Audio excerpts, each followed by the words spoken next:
Well, welcome everyone. Welcome to my expert interviews series. Today I am so lucky, and so are you, to have Shara Fisler here. She's the executive director of Ocean Discovery Institute right here in San Diego, in one of our small enclaves, our cities called City Heights, which is part of downtown San Diego.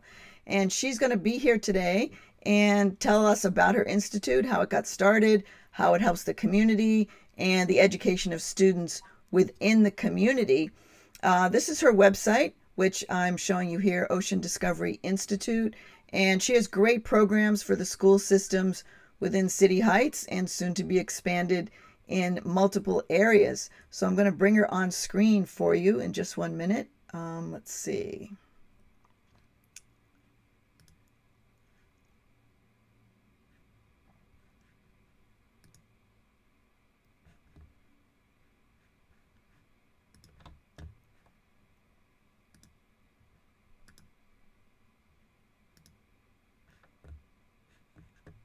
Let's see, let me bring myself back on here.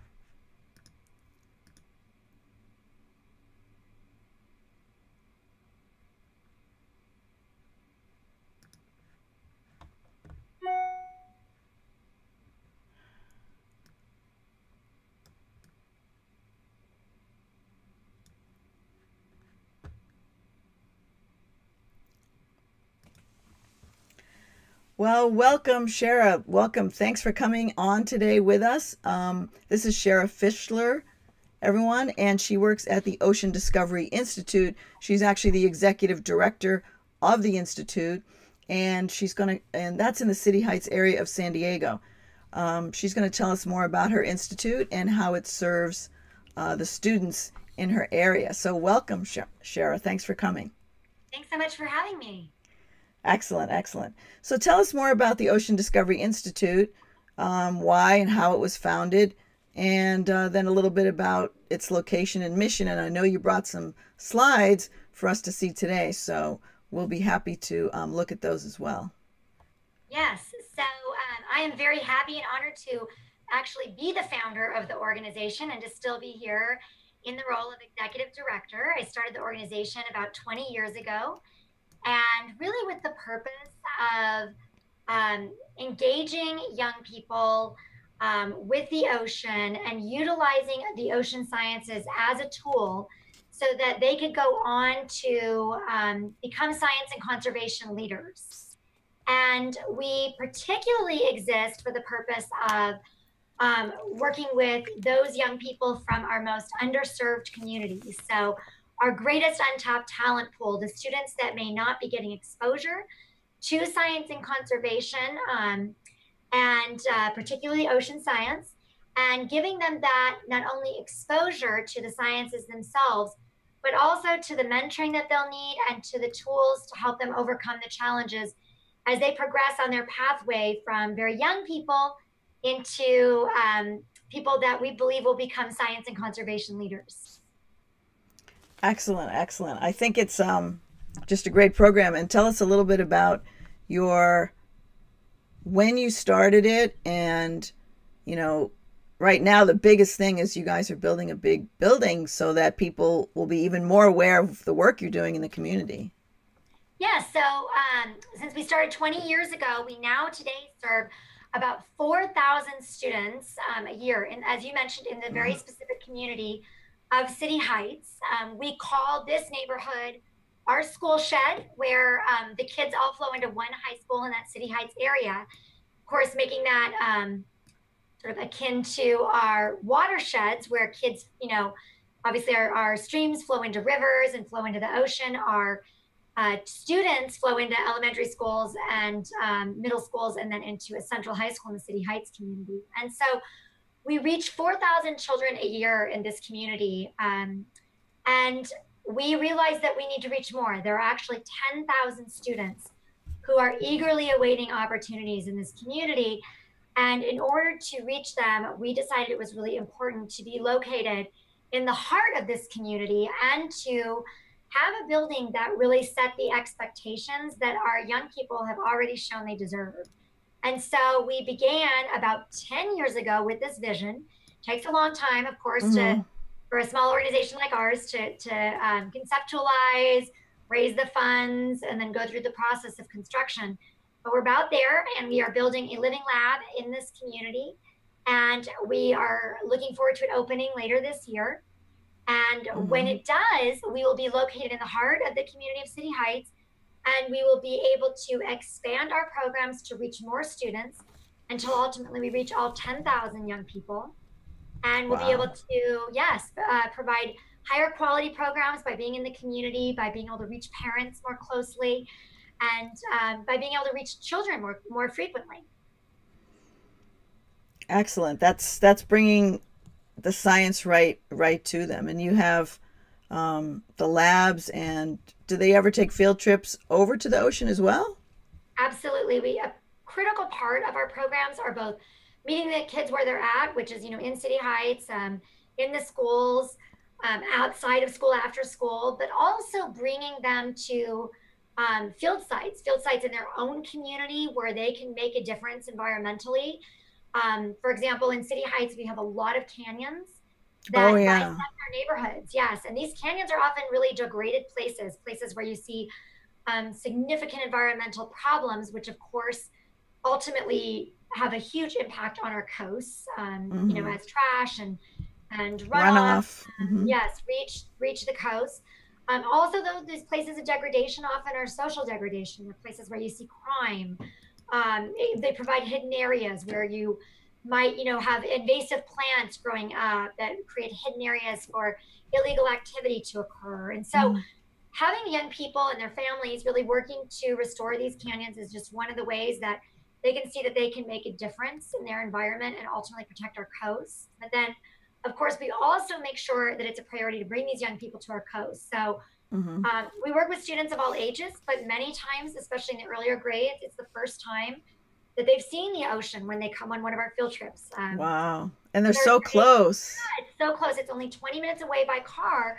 But Yeah. when you live in a community where transportation is a major limiting factor, you may not have the financial resources, the transportation needed to be able to Mm-hmm. get to the coastal environment. Mm-hmm. And so, seeing that ocean for the first time is, of course, amazing. Oh But, yeah. seeing the ocean over time is equally as amazing to get familiar, to learn more, to make, I'd say, deeper discoveries about the ocean and about yourself as you get the chance to do more is a great opportunity. Excellent. Excellent. Thank you so much for that. So this will help a lot of students and people who want to pursue careers as well. But can you give us a brief overview of your job as the director, and then also the education that you had to get you to the place you are today? Yeah, so my background, I did my undergraduate program at UC Santa Barbara and majored there in environmental studies. And then I went on to get a master's degree at the Rosenstiel School of Marine and Atmospheric Science. It's always a tongue twister. People Yeah. call it RAP for short. Another great program. And when I finished my degree, I was interested in continuing some of the research I had begun during my time in graduate school. And I was contacted by a group here in San Diego who was going to be working with some high school students that were coming actually from inner city Los Angeles down to San Diego to put them into science internships with the idea that Mm-hmm. they would be in these science internships and might be pursuing science majors once they got to college. And so they were short a couple of internships, and somebody contacted me and said, hey, we heard you're doing this research or interested in doing this research, and we have a couple of interns. We'd be willing to help fund your research, give you the funds for the boat and the microscopes you need. Wow. You will take along these interns. So of course I said absolutely. I was so excited because I really wanted to do the research as a young person fresh out of my master's program. But wouldn't you know, it was one of those transformative experiences for me, because by the end of the summer, I really was able to see how those young people were really able to contribute to the research process itself, how competent they were at Mm-hmm. contributing to the research, and also how it changed their confidence and their perception of their own abilities. And I began to think that maybe my path was better applied, not to research itself, but really to enabling young people, particularly from underserved communities, to be able Hmm. to have these experiences. And I think it was a fantastic choice. And shortly after, founded the organization. And it just seems like it's your passion. So you do anything to just make it successful. And tell us a little bit about, I know you're going to be bragging on yourself, but you got an award from President Obama. So tell us about that. That was excellent. Well, yes, it's actually bragging about the whole organization because the award actually was for the organization. Hmm. I did get the distinct honor of going to the Oval Office and receiving the award directly in the Oval Office from President Obama, which was Wow. amazing. It was the Presidential Award for excellence in science and engineering and mathematics mentoring.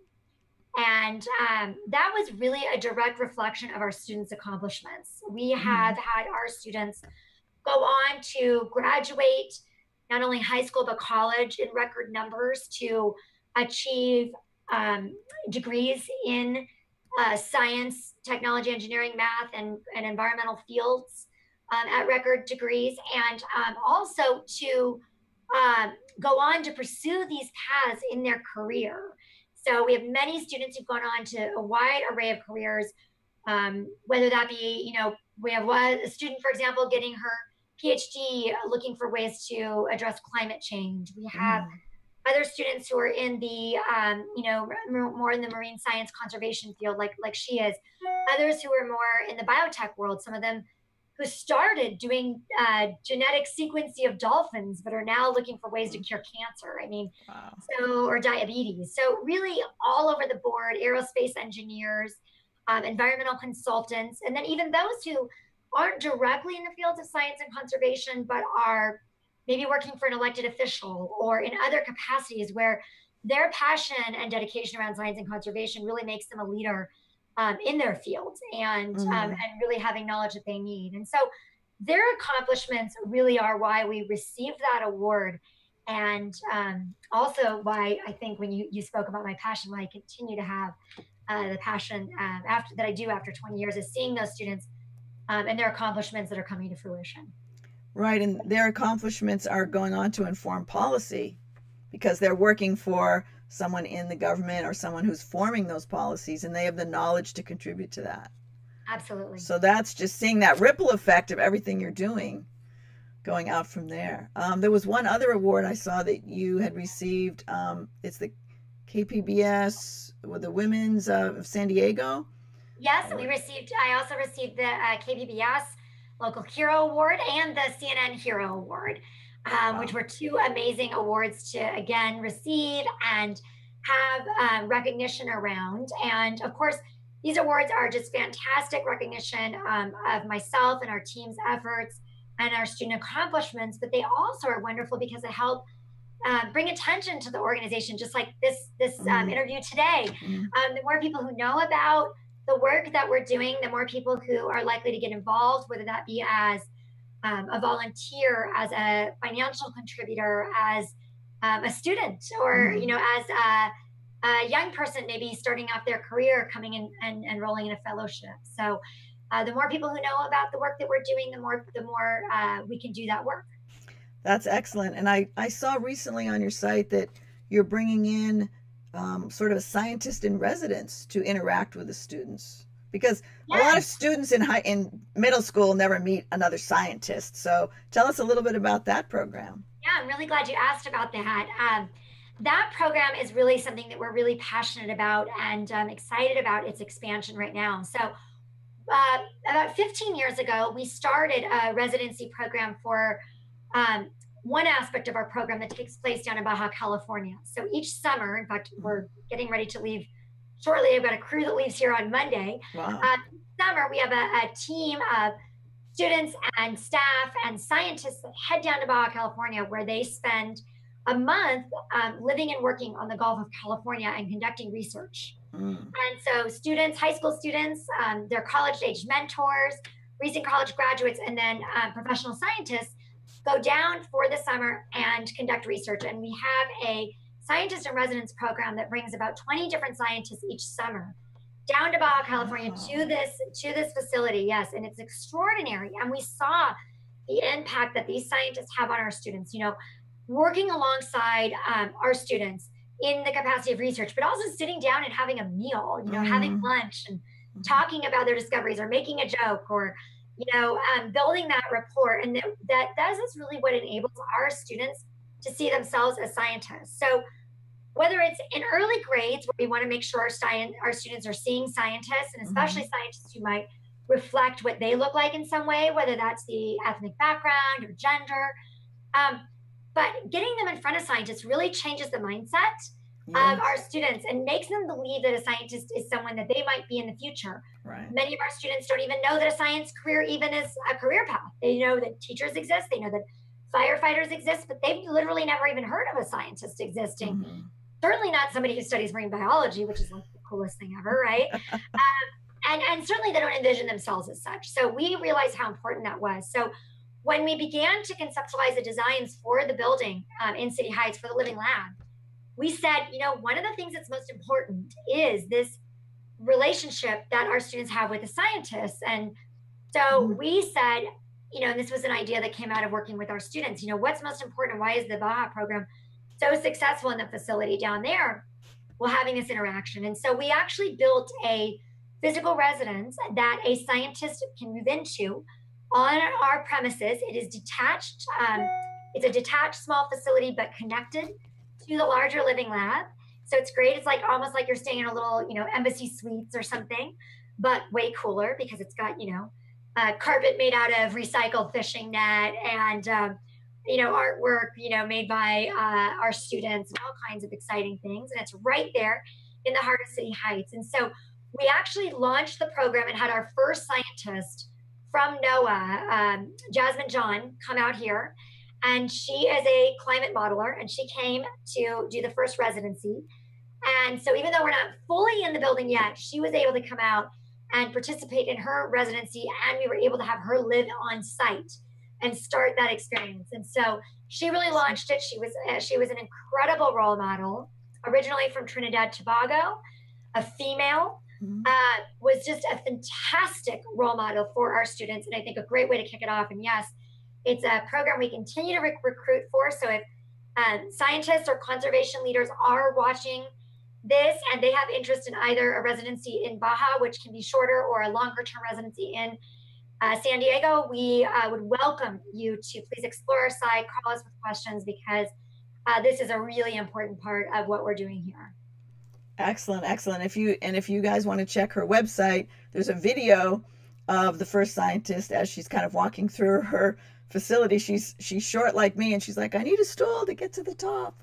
But it's really awesome that, number one, she's a female, and as a climate scientist, she's a modeler, so she has to do a lot of stuff with computers, and that's something that girls need to see that as a role model. So I'm really happy that she's like a prize for your first selected scientist in residence. Absolutely. In fact, we actually had a young woman go up to her, at one of the very first days that she was interacting with the students. And she said, and she, used this phrase, I can't tell you what it means to have, a brown person standing before me and knowing that this person looks like me. Exactly. And that's really important. Gender, race, these things are critical.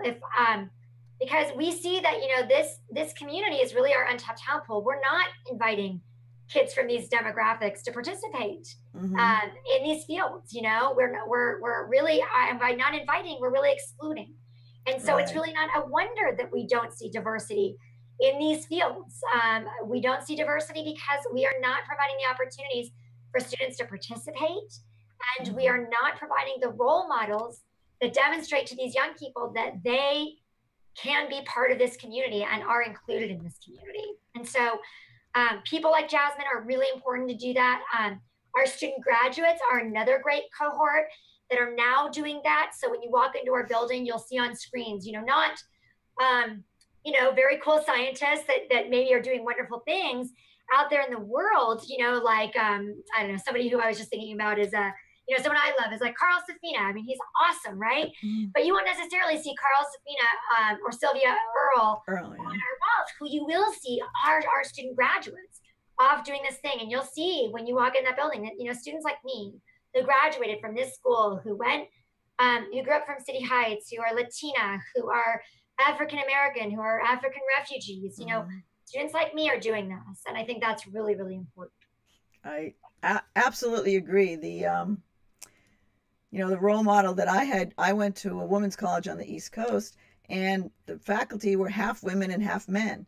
And because they were half women and half men, we understood that we could be professors too. And I've talked to people who went to other colleges where the ratio wasn't the same, and it never occurred to the women students to become professors because the ones they saw were mostly male. So that Absolutely. that's Absolutely. really key. Race and also gender is Gender. very helpful. I know my college professors two sons, when they asked him about going to college, they said, well, we're not going to go because only girls go to college, because they lived on a campus where they didn't see any boys in college. So it goes to show you how You your got to have both brain ways. Yeah. is set up, Yeah. What's from funny you those say that. mentors that you see. Yeah, and Absolutely. I think that's really at the core of what we do. When you said how the brain is set up, at the core of what we do is we always say we create belief. More than anything else, that's what we do. We help young people to believe that science is something they can do. A science is a place they belong, and a scientist is someone they can be. And if you really look to our work, you'll see that's really where we focus, and Mm-hmm. that's really where we how we achieve success. Yeah, the role models are definitely key there. So I'm going to ask you a little bit about your education, and maybe when we do that, I should pull up a few slides. Is that That'd be because great. I'm going to talk about the education that you guys provide for school age kids and how it affects the community. And I think your slideshow definitely contributes to that. So let me pull up the screen,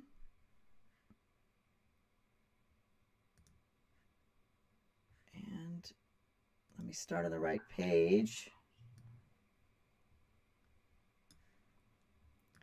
Maybe slide 10. Is that what you're thinking? Well, I'm putting the first one up there. Let me see. Just so people see the Ocean Discovery Institute. That's slide one. And want me to skip down to slide 10? Sure. All right, that'd be good.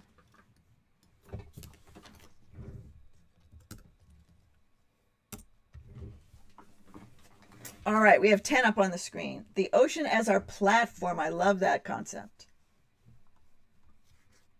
Yes. So you want me to go ahead and talk Yeah, about this? yeah, it's on the screen now. It's good. Okay, great.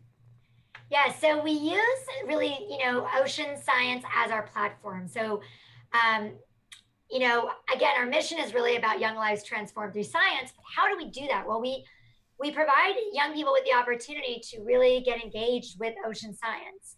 And what's fantastic about this as a platform, as it's, for in San Diego, it's really part of our identity. So it's, why a lot of people live in San Diego. We all love the ocean. We're happy to be a part of it. And of course, it capitalizes on our attractions. So, we've got a couple of vans, and they've got one van's got an octopus, for example, on the back. And, kids will always say, like, we want to get in the octopus van, because who doesn't want to get in the octopus van, right? So, everyone wants to study, study the ocean, study animals, and the fascinating things that exist there. But it's also wonderful because it's a great educational resource to teach all areas of STEM. So we teach molecular Mhm. biology, we do genetic sequencing. We were talking about modeling earlier. We have students that are making, programming wave models to study waves. We can study all of the different areas of STEM through this as a platform. And then while we're doing this, it also enables us to really contribute to real conservation and real research. So when we engage students in our programs, they might be engaged in real habitat restoration, Mhm. restoring riparian or coastal wetland habitats. They might be conducting real research, like on the Gulf of California, where they're, Mhm. actually conducting research and developing ways to reduce the accidental capture of sea turtles in fishing nets. So, Oh, as they wait. Hold that thought. Now this will be current, so if you're watching the recording, it might not be true, but I believe next Saturday, in like 2 days, is the sea turtle World Sea Turtle Day or something. Is that right? I believe so. I Yeah. don't know, actually. I saw that on a calendar recently. So anyway, Is that's it just World it. Oceans Day? Yeah, World Oceans Day, but I think it's World there's a Sea Turtle Day also coming up on a different Saturday. So Okay, yeah, great. Well, but that's very topical. So yes, they're doing, they're doing real research and they're doing real conservation. And as they're studying and as they're really learning and these fields and learning about themselves, they're really making contributions to the areas of conservation and research. And so that's hmm another great aspect of using the ocean as a platform. absolutely. So did you go through the all five letters here? I did. Mm-hmm. Okay. New scientific knowledge was the last one I saw. Excellent. So let's see. Is there another one you want me to show everyone? Sure, if you want to do the seed to tree and get the idea of how they grow. Okay, let me.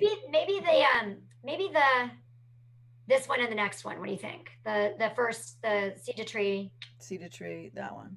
that one, and then we'll do the second one afterwards. How's that? Okay. Good. Good, Because good. they connect. So start with this one or the next one? Start with this one and then Okay. I'll go to the next one. Okay. Oops. Nope. That my screen my mouse just static electricity there. Okay. So this image shows how we work as an organization. So we really are in the business of helping young people to grow from small seedlings full of potential into tall trees who become our science and conservation leaders. And to do that, we know we need three things. We need nutrient rich soil, we need clouds that bring rain, and we need sunshine that enables those young people to grow. Mhm. And so that soil is really that nutrient rich community that they're supported in. Parents who really want a better life for their kids and greater opportunities. Teachers who think their kids can achieve more than they are today. And then the financial resources are those clouds. So we provide all of our programs 100% tuition free. So Wow. Wow. yes, there are no barriers to access for our student participants who all come from underserved communities, and that we need to raise the dollars. And this comes really from financial contributions and from volunteer hours. And so this is really what enables our system to work, our ecosystem to work. And then finally, of course, we need the sunshine. And that's really what Ocean Discovery provides as the core programs. Um, like I've mentioned before, science experiences, mentoring, and then the tools for success. What do these young people need in order to overcome challenges along their pathway as they progress from young people and into careers? And importantly, these rays of sunshine are provided all the way throughout their development. So our programs do not reach a young person at one time in their life, but rather throughout their development. And this is really part of what we see as a really important way that our programs really achieve the impacts that they do. And so if you go to the next slide, you can see what this looks like in terms of how it actually affects a young person, just sort of in terms of the example. So you could imagine, if you're a young person, maybe you come out with your, family member and you come out to one of our local canyons right in the neighborhood, and you learn that the canyon is a really important part of our watershed and it's connected to the ocean, and you help us with plant habitat restoration and you restore plants, and you are like this young girl here who's watering a native plant that's recently been planted, and you start to see that you can make a difference. And then you go to school, you become a school age child, and you actually will receive our programs in the classroom. So you will be doing hands-on experiences like this young man here in the picture.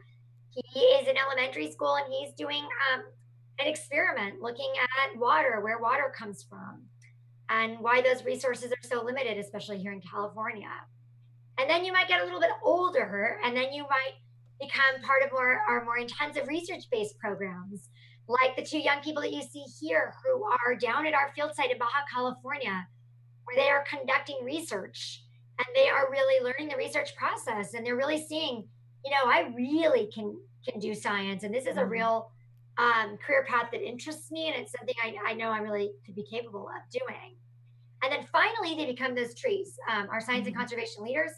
Like this is Antonio Figueroa, who is now off working for a technology company that's focused on doing developing and distributing conservation-based technologies. And they're out there in the field, and now they are out there helping to make our world a better place and having a very successful and happy career. Well, that's excellent. And I think for you to be able to see people move through all those transitions just must be so rewarding to know that you start with the seed and you have people in a full career because they went through your program. Yes, it is. That's excellent. Excellent. All right. So my next question for you is, what book or website besides your own, and yours does have a lot of good things on it. I'm sure you also have programs that teachers can implement, within the school. But what book or website besides your own would you recommend about the ocean that other people could utilize? Well, I guess there's a few. I guess book one that comes to my mind is just one that I've always really enjoyed and I've referred back to many times over the years. A book called The Unnatural History of the Sea, Mm-hmm. which is a book by Caleb Roberts, and it's great because I think it's really showcases for people the long history of problems that we've created in the ocean and the long history of that. I think sometimes we think that our lack of environmental stewardship ethic is sort of a recent phenomenon, but in fact, you can see that there's a long history of that. And so when you think about making changes, I think it's helpful to understand the past in order to inform the present. Mm. So that's a book I really enjoy. Other resources, another resource that comes to my mind is through the Lawrence Hall of Science. They have some really wonderful resources that are particularly good for teachers. Mm-hmm. They have wonderful curriculum, and they have a wonderful resource for ocean science curriculum that I think is one of the better ones out there that is great for teachers to be able to implement. They also facilitate a series of trainings that are excellent called Reflecting on Practices. So I think those are a Mm. couple of them for maybe different audiences that I think are really good resources out there. All right. Well, thank you. I'm going to put links to that under the video, so wherever you're seeing the video, you can have links to that. And you said Lawrence, what was it called? The Lawrence Institute Lawrence Hall of Science Hall of Science. So up in Northern California. we'll have a link to those too. And people don't realize, yes, we've been overfishing the oceans for a long time, and even in terms of pollution, we polluted local areas when we lived near the coast. Because what I'm always interested in people realizing is how we impact the ocean near the coast and how the ocean impacts us.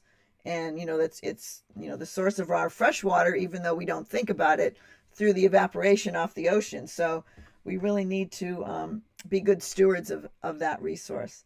um, all right, so I think I've got another question here.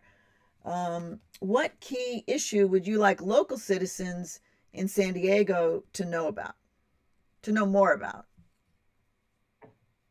I think the key issue I would love for people to know about is really how what a great opportunity we have by engaging this untapped talent pool. So my perspective is always on the young people and what the possibilities are out there. So if we really want conservation to go forward, if we really want to protect our oceans, we really need to include everybody in our city, everybody in our country, certainly everybody in our world. I mean, that is what it will really take if we Mm-hmm. want to protect our oceans. And so I think we have a great challenge that a lot of people aren't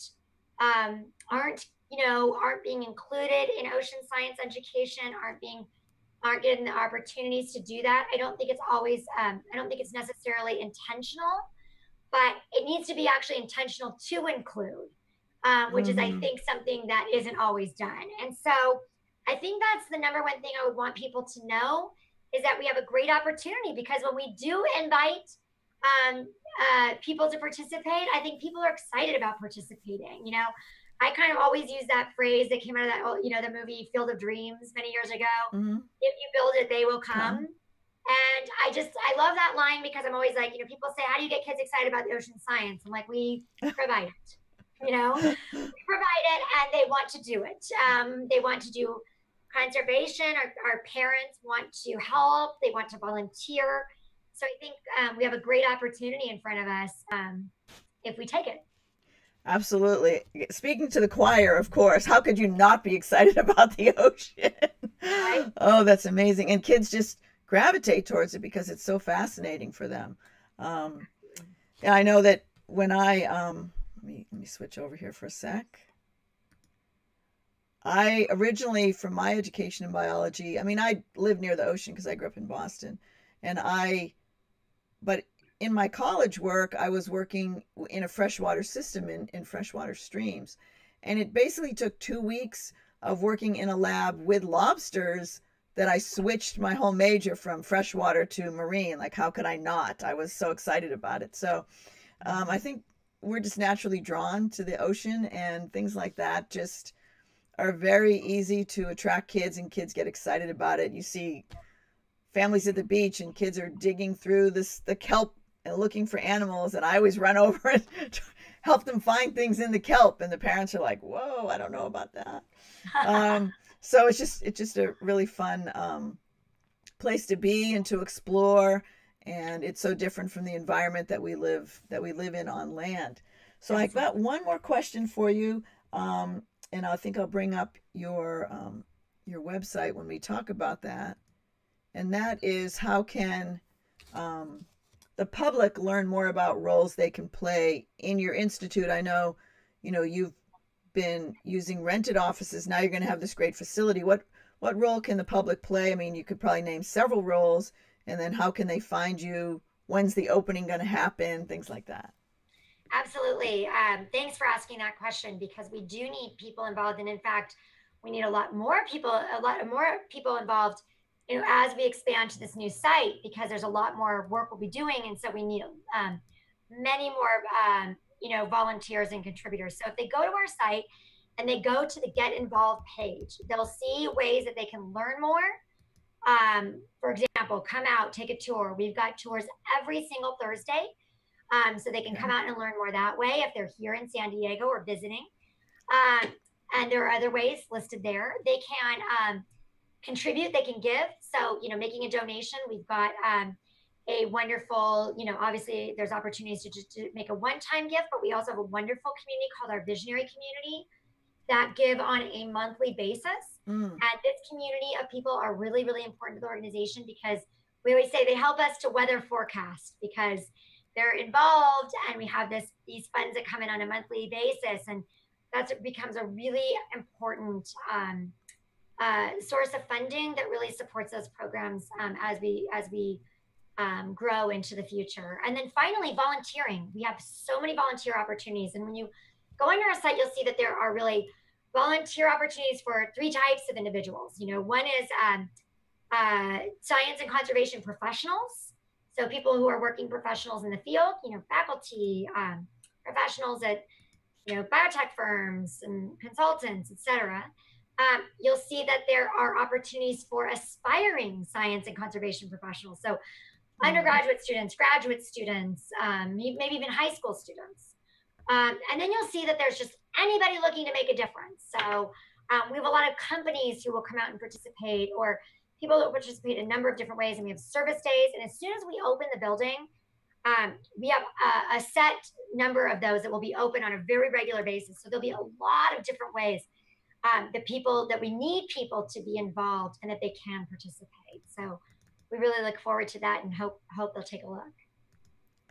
Well, that's excellent. I was I was going to share some of the screen, but this is the main screen you look at when you go to their homepage, and then you'll see the yellow button over to the right, and that's the Get Involved button. The screen I'm showing you is not live, but under Get Involved, there's Give, Learn, and Volunteer. So under that orange button highlighted, you guys can interact and help on any of those different levels that Shara was talking about. So I'll transition back over here. So Shara, thank you so much for being with us and talking to us today and letting us know um, all about your institute, how you started it. I mean, I think it's such an inspiration that you were able to start this institute. You're still the executive director, and you've built it up with a board of advisors and staff, and students. There's a lot of moving parts. So I congratulate you on having a handle on all of that.